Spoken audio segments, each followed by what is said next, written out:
Number 7, this starts to get into our word problem. So widescreen TV has a diagonal measurement of 42 inches. The width of the screen is 16 inches more than the height, and then determine the dimension of the screen to the nearest tenth of an inch. So I'll pause the video, get you to give it a try, and come back when you're ready to go over it.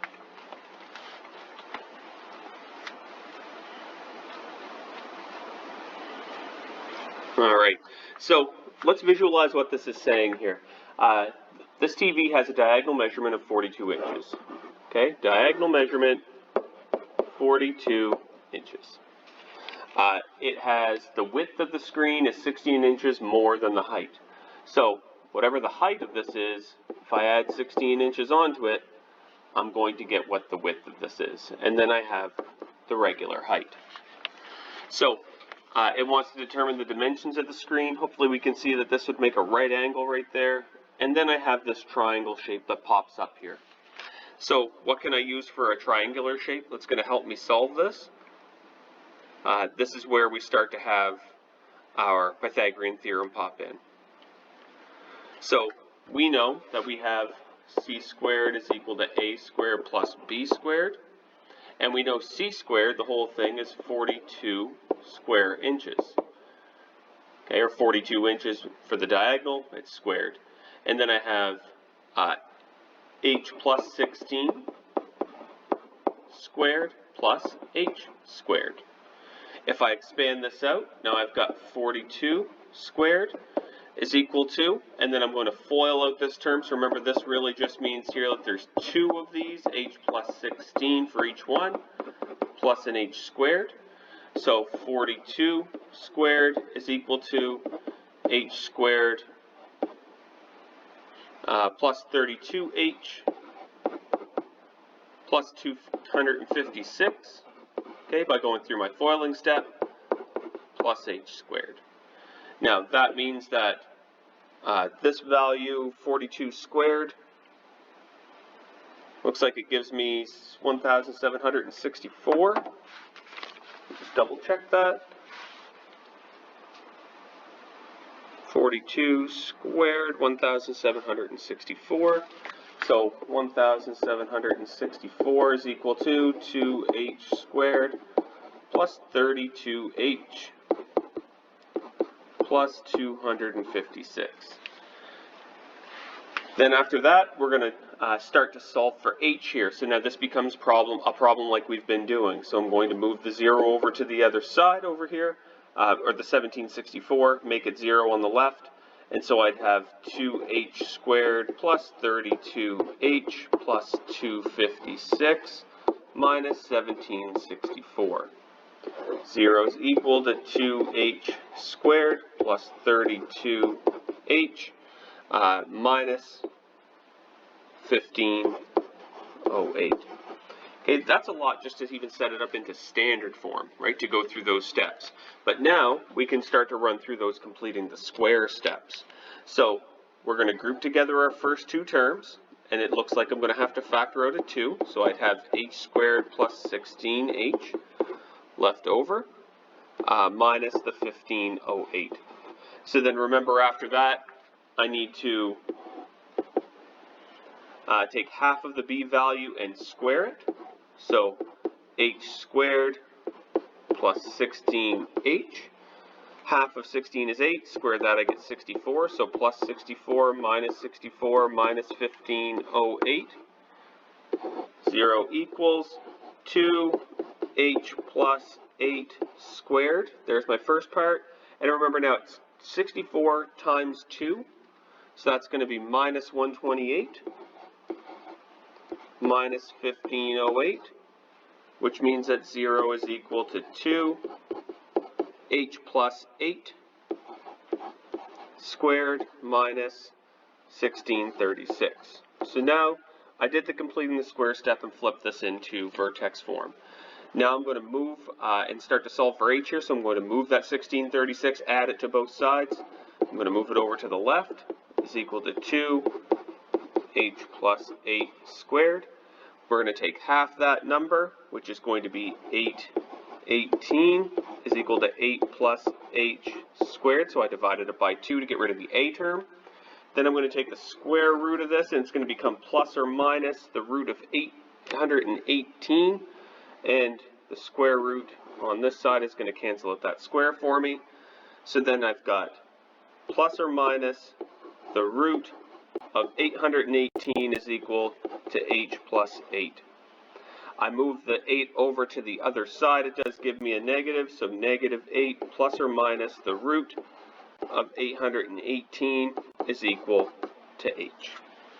Now, if I were to evaluate these two answers, I've got two separate answers that are here. So I get a value that gives me h is equal to negative 8 plus the root of 818, which means that h in this case is approximately equal to 20.6. Okay, I then have a second answer here, which is h is equal to negative 8 minus the root of 818, and I can already see that this is going to give me a negative value because I have negative 8 minus another negative number. So let's see what this works out to be here. So negative 818 square rooted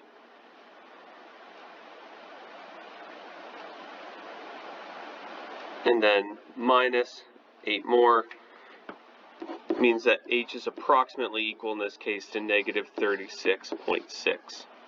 And so because I have a negative out front, that doesn't make sense for a height to have a negative value, so that means that this value is extraneous. And that means I know that h must be 20.6. And if h is 20.6, remember h plus 16 gave me the length of this whole thing.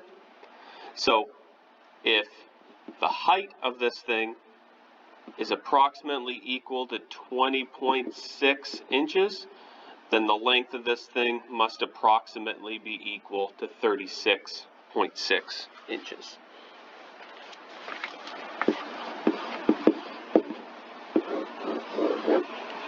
Okay, just to go through and to solve there.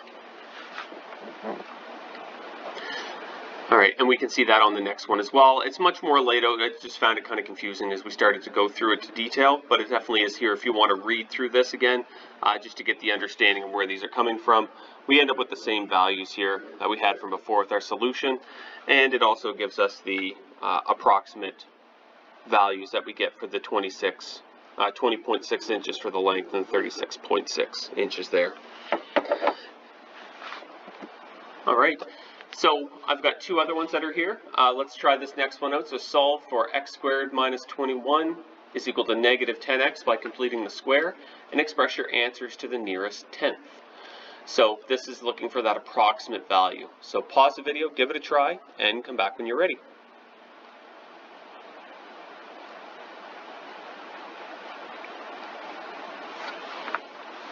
Alright, so our first step here, hopefully you had a chance to go through, is going to be to take that negative 10x and move it over to the other side. So it's x squared plus 10x minus 21 is equal to 0.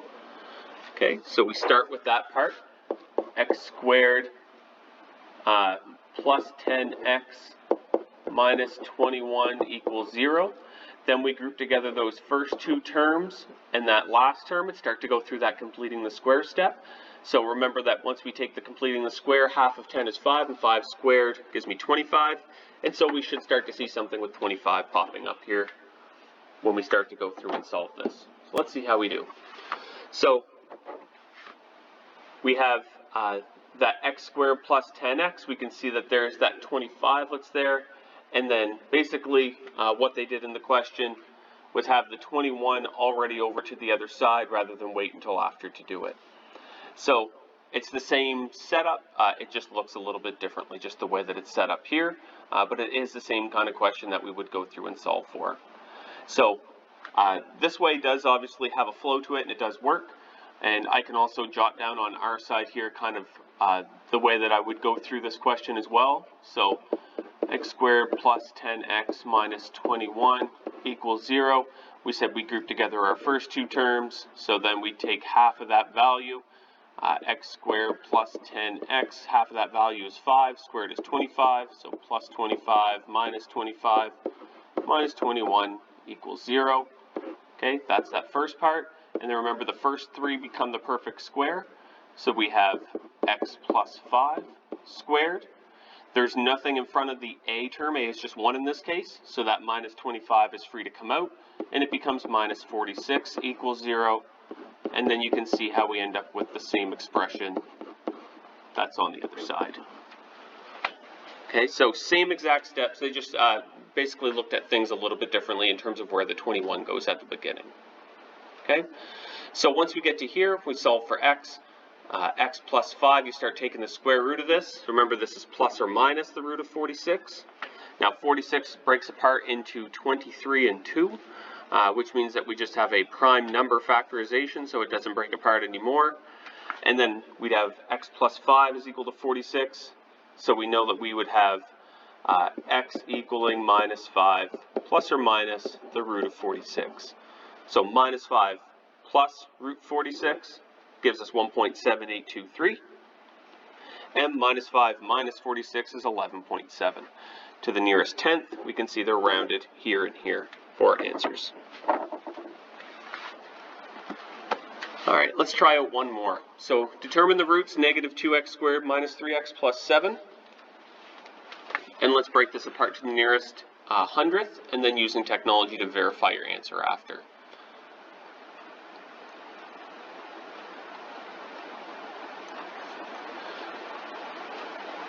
Okay, so as we go through and we solve this, let's take a look and see how you made out. So the first step, notice that we start off and we take half of our b term. Okay, notice that all of the signs also switched place. Okay, so basically multiplied by a negative 1. Okay, that's how you could kind of think the starting spot here. Okay, multiplied by a negative 1, it changes the sign on all of them. And then after that, you could also say, okay, divide by 2, and would also change the sign on them as well. Okay, now after that, what we can do next is we can take a look at the 2 that would be there. So let's see here, we've got 3 over 2, x, and 7 over 2. And so the 7 over 2 term is actually what's going to be picking up, factoring out this 2 to start off with. Okay, again, a little bit different way to think about it, but it still works out just the same. So 7 over 2, they moved over to the right-hand side of the equation to start off with, and then took half of the b term, squared it, and so half of 3 over 2 works out to be 3 over 4. Square that, you get 9 over 16. And then the same thing popped over here, and kind of worked out the question as you can see. Now, if that's kind of confusing for you to go through, then obviously there's more than one correct way to go through this, so I can show you the way that we've been kind of talking about going through. Plus 7 is equal to 0. I've normally talked about taking out the a term first, okay, 2, and then we'd have x squared minus 3 over 2x, and then plus 7 equals 0. Now, after that, we've talked about taking half the b term and squaring it, x squared minus 3 over 2x, plus 9 over 16, and then minus 9 over 16, plus 7 equals 0. Remember the idea of the brackets there. Remember that your first 2 terms and that third term that's there make your perfect trinomial. So then what we have after that is minus 2, x minus 3 over 4, it's half the b term, squared. Now, in order to take out this minus 9 over 16, remember it has to multiply the a term, so that's why that becomes plus, where are we here? It becomes plus the 9 over 8. Okay, so really we'd have 18 over 16, which I would reduce down to 9 over 8. Okay, so plus 9 over 8, just reducing that fraction. And plus and 7 equals 0. I have to combine these 2 terms together. So minus 2, x minus 3 over 4 squared plus 9 over 8 plus 56 over 8. 56 divided by 8 is 7, so I'm just creating an equivalent fraction. Minus 2, x minus 3 over 4 squared plus 65 over 8. equals 0. Now we start to go through that solving step. So here's where I would move it over to the other side. It would become a negative 65 over 8. So negative 2 x minus 3 over 4 squared is equal to negative 65 over 8. And then dividing by a, so dividing by 2 here, is going to turn this into x minus 3 over 4 squared is equal to negative 65 over 16. This part right here gets us right into here, okay, into that line. Somewhere in here, right at the very beginning actually, I dropped my plus sign in here. I factored out the negative and just forgot to change the sign over. So once we get to that step, then you can see after that you just do the plus or minus because I want to take the square root of it. Remember, the square root of 16 is 4 because we can take the square root of the top and the bottom. So then I have minus 3 over 4 plus the root of 65 over 4, which we can combine into one term. And then we can evaluate approximate roots to that to the nearest hundredth place. So we can go through and we can solve these questions by completing the square. And we'll be practicing a few questions that are like this. So if you have any questions at all, please let me know. And good luck.